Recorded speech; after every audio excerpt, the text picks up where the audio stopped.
Shall we start? Yes. Thank you for coming. Thank you for having me. To this cherished corner of the world. I really appreciate your invitation. Oh, that's great. So on the way coming here, after dropping the boys off and sorting out some things, I was listening in the car, your song, This Beautiful World, from your album, yes. Norda. Yes. Which is fantastic. I mean, lots of songs in that album, I quite like it, but This Beautiful World, I really like that one. What made you like that? What did you like about that song? I don't know, the intimacy, the sincerity of your singing. Because that was for my dad.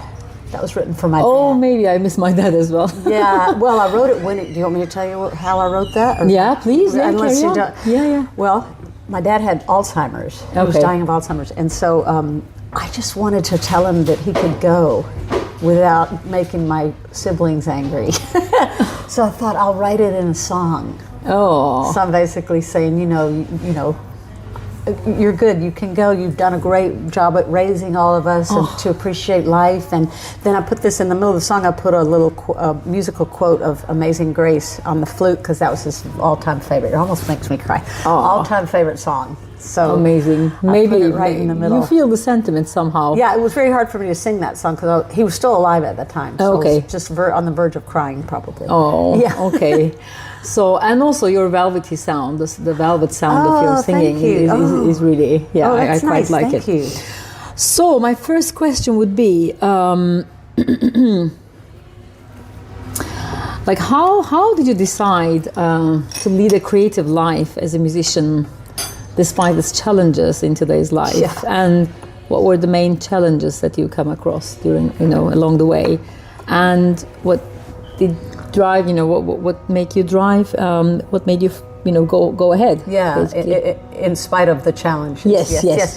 I think it's sort of strange. I think I've never really thought of doing anything else. It's sort of strange. Like I honestly from a very, very early age. And I never. I never gave it a thought, and I don't know what that means. It doesn't mean I'm some genius or anything like that. It's just that I don't know why, but for some reason my little outlook on life was that this is just all, I never even considered a different career or anything. Oh, really? And I didn't think, I have to do, it just happened organically. But I come from a family of a lot of musicians. My mother was a violinist, a classical violinist, and also a mandolin player, because she was Greek. Oh, I didn't know that. Yeah, very good mandolin player and violin. And then my aunts, a lot of aunts were playing. My grandfather played the organ, my grandmother played ragtime piano, my cousins played marimba, and it's crazy. This music always going on in our house. And we always had a piano in the middle of the living room, so we just fought over the piano. And being in Mississippi, there's not a lot to do, so I spent a lot of time with music, so it was great. Amazing. Yeah.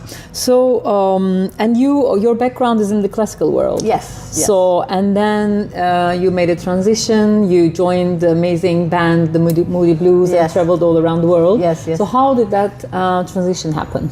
Well, again, it happened sort of because of my childhood. It was easy for me to. I didn't even transition because it was more like I just did it as well as classical music, because I was trained classically and I was working classically as a studio musician in Chicago and then LA, playing on TV commercials in Chicago, and then LA I did a lot of commercials and then got into playing on movie soundtracks, got hired as a flute player in the orchestra. And lots of blockbuster movies, actually. A lot of very large movies, a lot of Pixar movies, and just I was able to work with a lot of great composers, and then that just, alongside that came the call from the Moody Blues. So I was able to kind of easily take that job with the Moody Blues because I grew up in a house with 5 older siblings. There's 6 kids. And this was in the...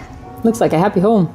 It was happy, but a lot of things going on. It was during the 60s. Like in all families. Yes, exactly. But also in the world, it was the Vietnam War in America, and there was a lot of just a lot of music being played in our house. And I had some older siblings that were hippies, and my brother didn't want to get drafted for the war. He was trying to avoid the draft because he was terrified, and it was all this consciousness of the war and the rock and roll music that was happening at that time. And I was exposed to it constantly because it was always playing in my house. And then meanwhile, I'm practicing my classical music as well, but always heard, and I heard the Moody Blues my whole life. So when they called me, it was like a shoe that fit perfectly. And they're going, I got to warn you, there's some funny notes in this solo. And I'm like, it's no problem, I've got it. So it was just a wonderful, just a stroke of luck that I got that call from them.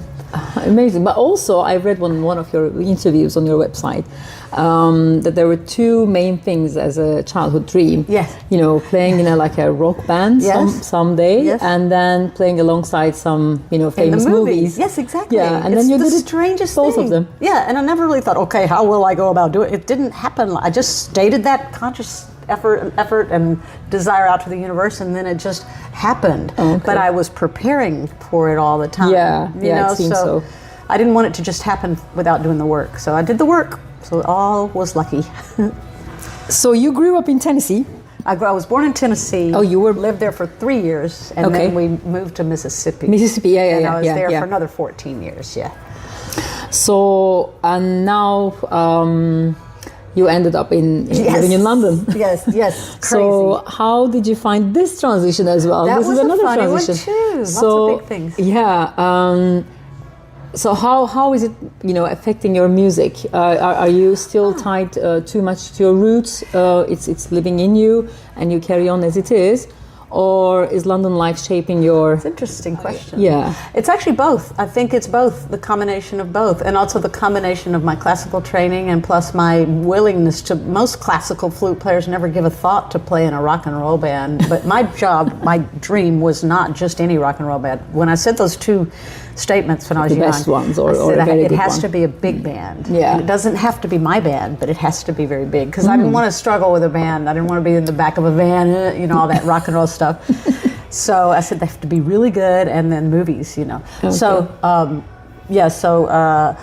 what I've found though is in the songs that I've written since I've moved to London, there's one called Home, and it's actually co-written by my husband and myself. And what I did in that song purposely, it's funny you should ask that, is one verse talks about the rooster, crowing at dawn. About your roots. Yeah, and about where I grew up. And then the next verse is London calling, traffic crawling, blah, blah, blah. And just combining my two worlds.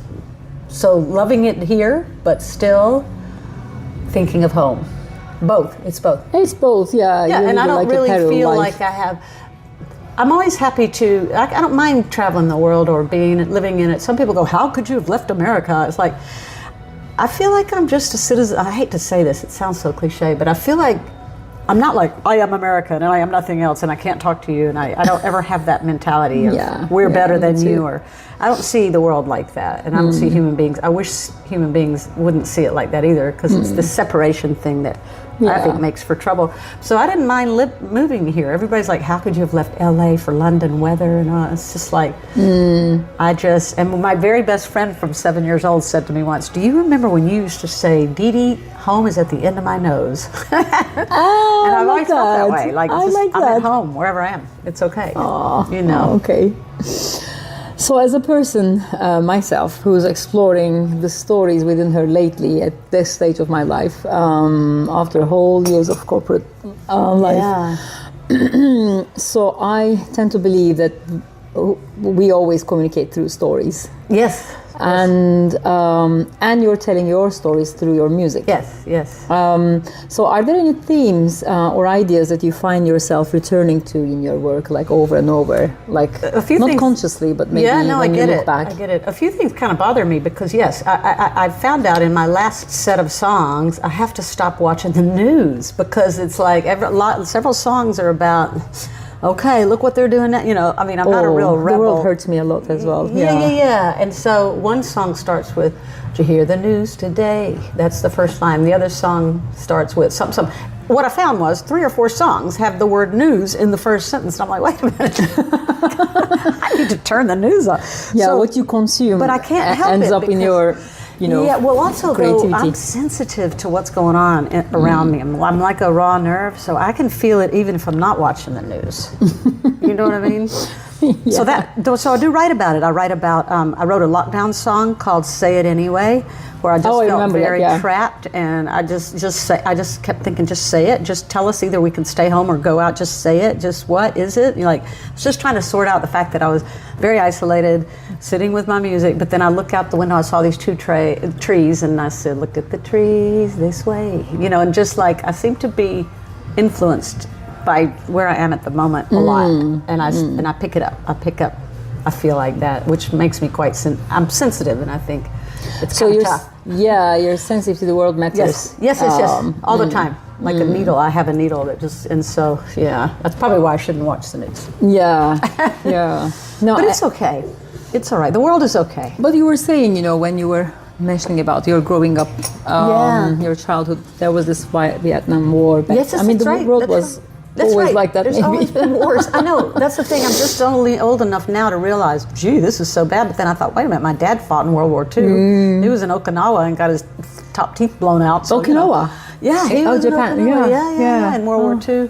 So, and my grandfather was in World War I. And so, this is history of man, isn't it? Yeah. Oh, yeah. Okay. So, I'd like to ask you about, because you're such a creative person, like what have been the biggest challenges in maintaining your creativity throughout your career? I mean, it seems, you don't have a problem with that at all because you're so creative, things are coming out of you. But I'm sure there are moments, they call it in writing world the writer's block. Yes. Sure. Which I don't, I'm in between whether to believe it or not. But I experience myself. Trying to, it's not like project management. Okay, let's go for it and do it in a certain amount of line with a deadline. It's not like that. It's interesting. That's what is interesting to me. So even if you tend to, I'll be writing about this theme or whatever it is, you can't sometimes carry on. Oh, got Something it. is blocking you. For sure. No, I definitely can have. And what do you do? I just let it pass. I know there are times I don't feel creative, and I feel like if I try to go back in that studio and force something out of me, it's just not going to work. Again, I know myself. It has to be. And at the opposite end of that, whenever I have written certain songs, they just write themselves. It just the songs write themselves. It's weird. One song, and so that I know for a fact that happens. So I know I can't force that to happen. That's just a magical moment. And then also, real life sometimes gets in the way.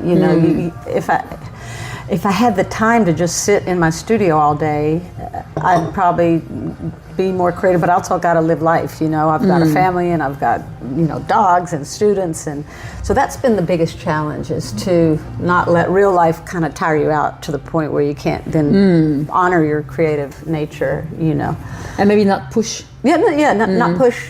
So I was really pushing when I lived in LA. I mean, I was teaching, I was playing movies, I was touring with the Moody Blues. It was crazy. Because I didn't have a husband and I was doing very well. And then I did a little talking to myself when I moved here, and I'm like, okay, it's time to just slow down a bit. And now you've got someone helping you with the bills, your husband, and just take it slightly easy. So even now, like sometimes when I get to that borderline and a lot of students, I'm like, okay, that's it.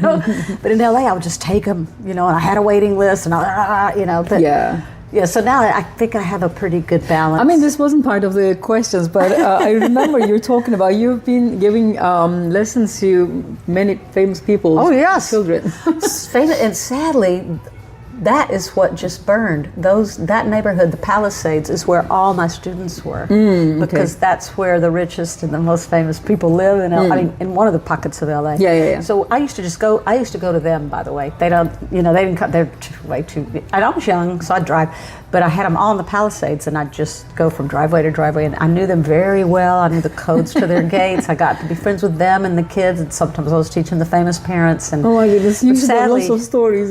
So many stories, but sadly, a lot of those houses burned this past week. Oh no, yeah. So sad. I can't even look at them. I think of all the Steinway grand pianos in that neighborhood. But everybody who has a fire suffers, so But I was just sad because I've talked to about 4 people that have lost their house from last week. So. Oh, okay. But Yeah, I forgot the question. Oh yeah, the famous people. Yes.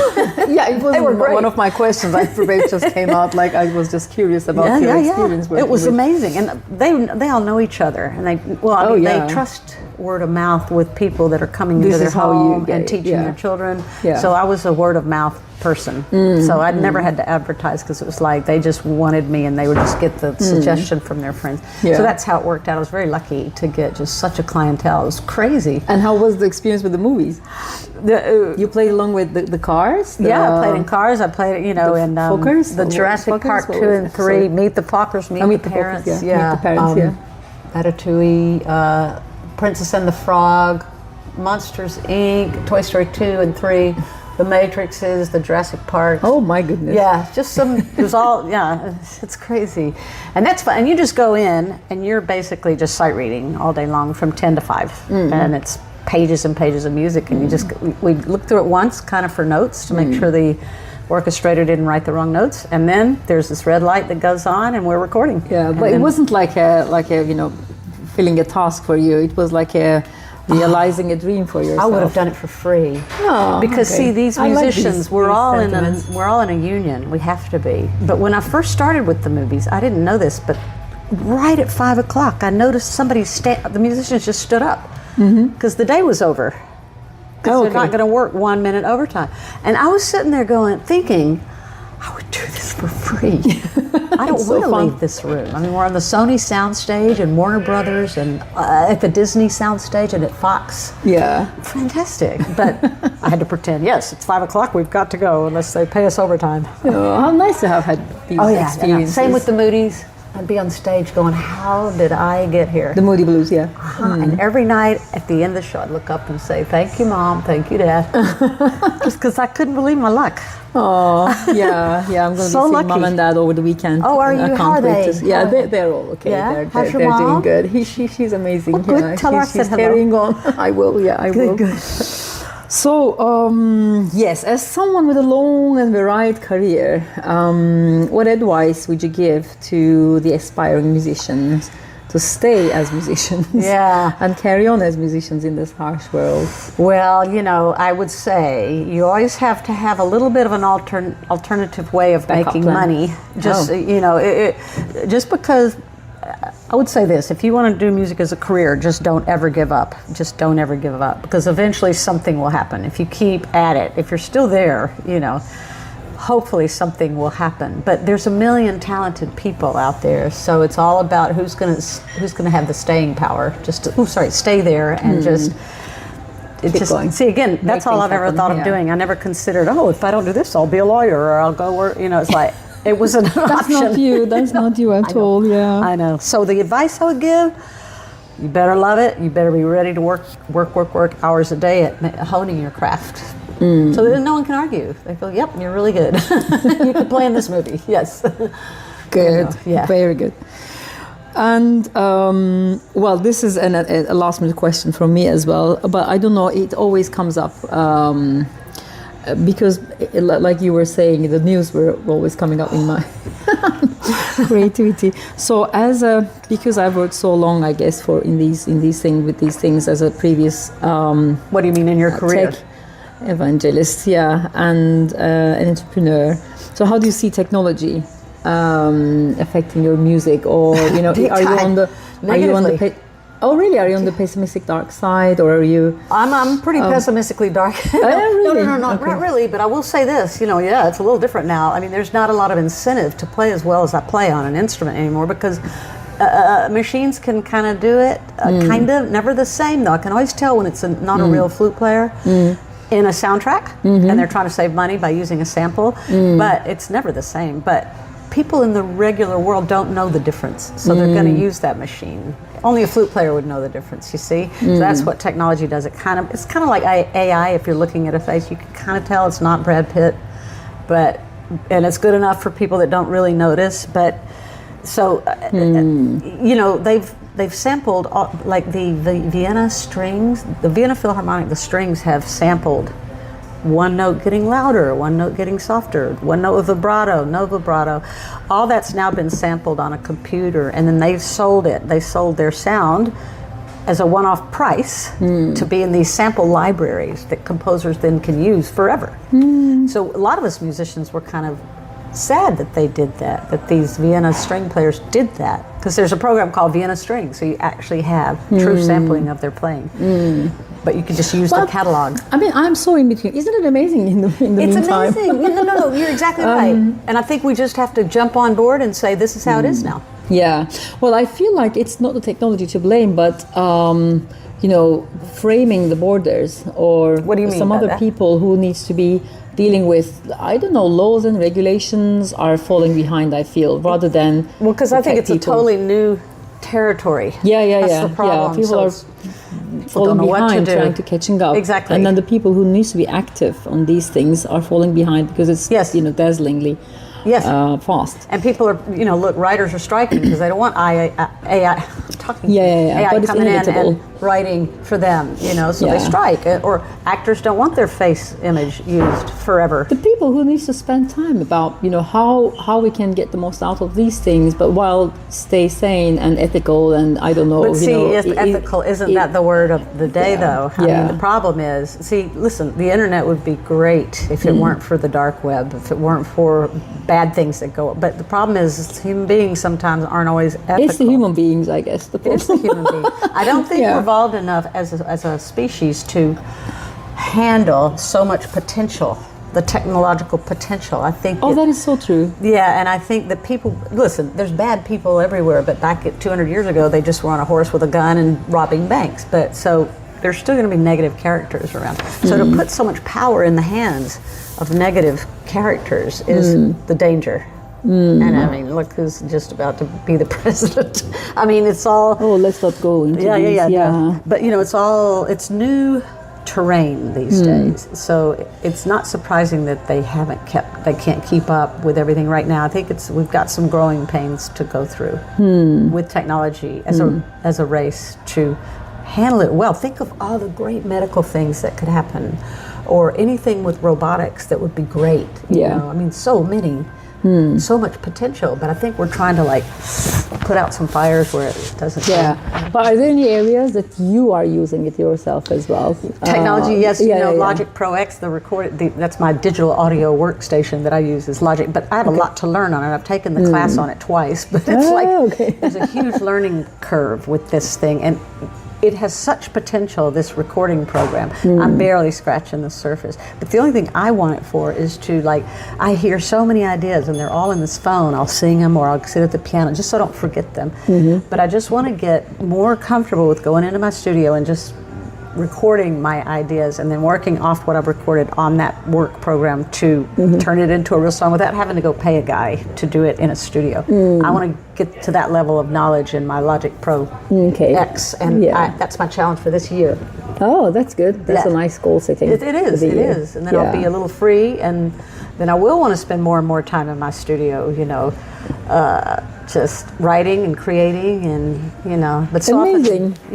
So often I'm in a hurry or something. So any future collaborations or projects in the near future? Well, just more songs of my own that I want to develop, and then more with my husband. He has a million ideas. He's got a great knack for the catchy line for the hit song. He goes, okay, here's the song I was telling you about, Home.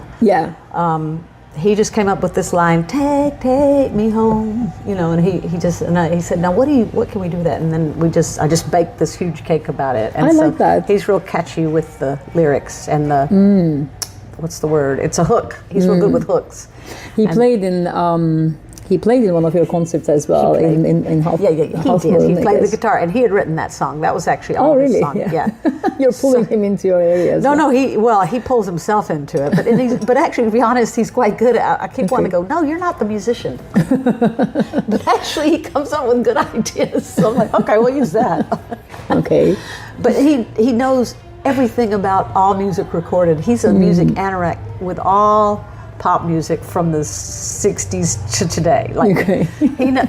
he knows where everything was recorded, who was the engineer, who was the producer, who was playing bass, who was doing. He's crazy. He's an anorak, so he does know. He has a lot of knowledge. Okay. So anything like the gig you did in Putney? Yes, that's going to come up again. We're going to do good. another one of those, and it's always changing my band a little bit. This year it's going to be a little smaller than it was last. I've gotten rid of a few players, and so that's nice. It's a little simpler and easier to manage as far as rehearsing, and that'll be fun. And then also, there was a guy that I did work with years ago in Chicago and then in LA, and we had our band back then, and it was called Bahurang.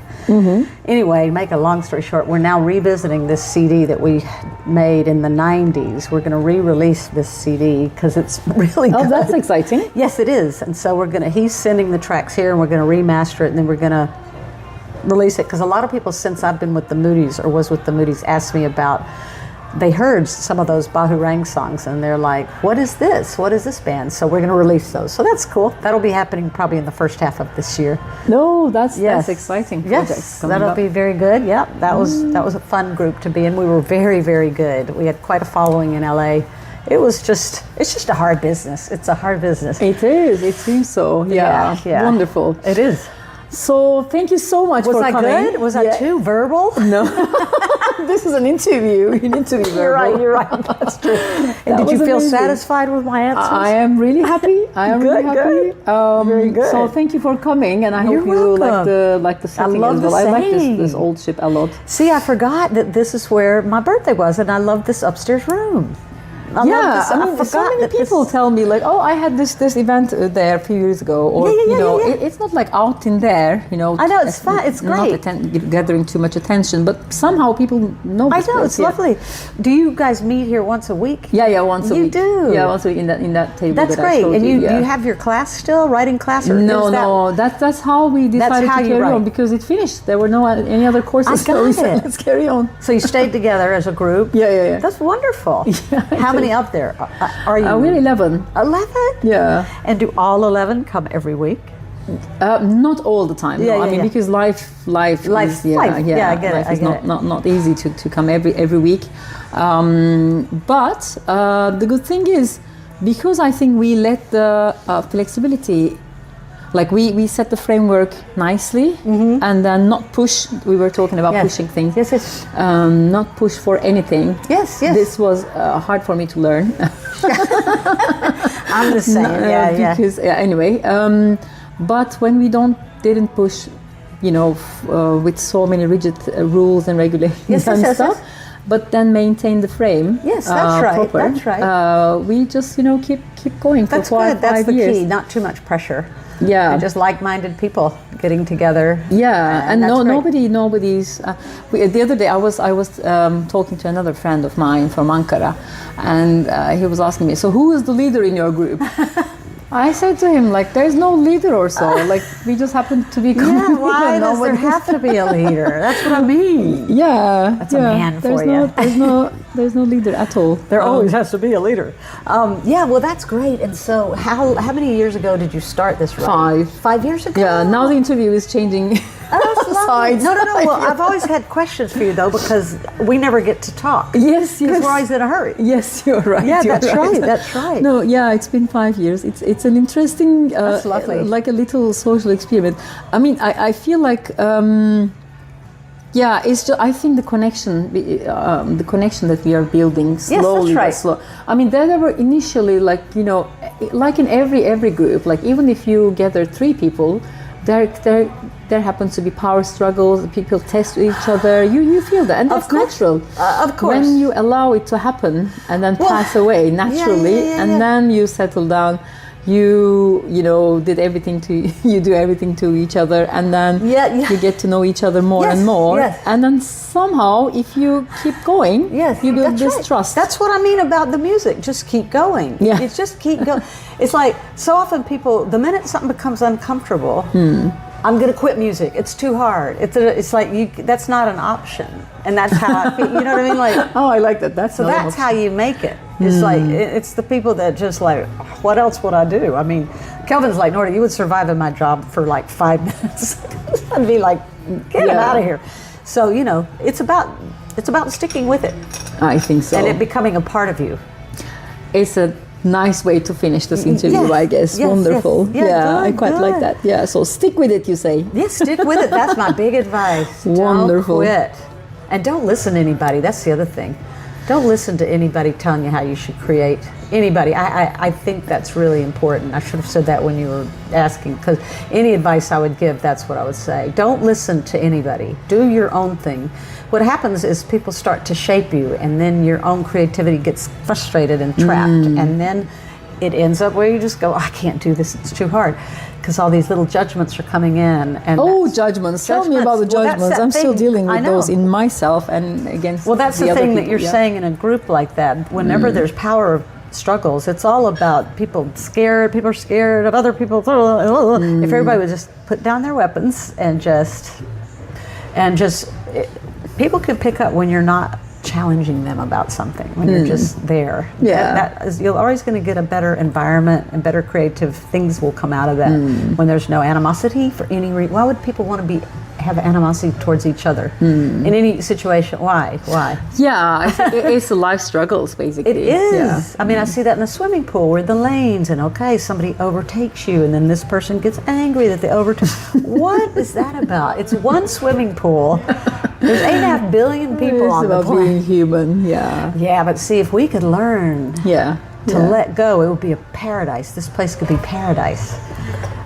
Sorry. Wonderful ending. Thank you Yay. so much again coming. Well, for coming. anytime I quite you want enjoy. me Hope to. you enjoyed as well. I loved it. Oh, great, You're great. a good interviewer. You've done your research. I've had people interview me that know nothing Okay. about the Moody, nothing. And it's like, How wonderful. you got nothing to...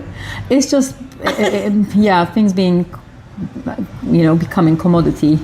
Well, If you're not getting the joy out of it and just seeing it as a commodity or as a job or whatever. Yeah. Then, But also, it's just a stupid way to interview when people go, oh, yeah, the Moody Blues. Yeah, I guess I've heard of them. So anyway, tell me more. It's like, well, then what do you want to I mean, I don't know. It's hard to explain, but you did your research. thank you. And that's good. Yeah. Very good. I like it. So how are you doing otherwise? The tape's off, right? Just a sec. Let me close Sure. this. Thank you. Yep.